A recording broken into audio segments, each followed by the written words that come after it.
केल्या, पण तुम्ही आम्ही स्वतःच्या नावावर जी कर्ज काढून दिली ते सुद्धा तेवढेच होते.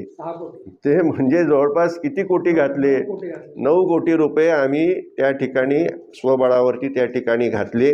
त्याचं कारण एकच होतं, कुठलीही बँक आम्हाला दारात उभं करायला तयार नव्हती. सगळीकडे आमची थकबाकी होती. बँक ऑफ बडोद्याची थकबाकी होती, MSC बँकेची तर मोठ्या प्रमाणात थकबाकी होती.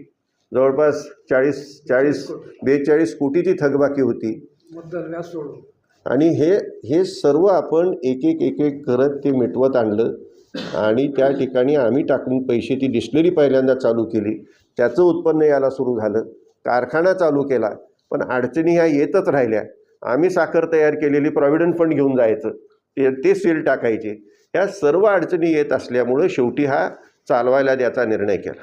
म्हणजे ही अवसायनात काढण्याशिवाय पर्याय नसलेली संस्था होती, हे स्पष्टपणे मी सांगू इच्छितो.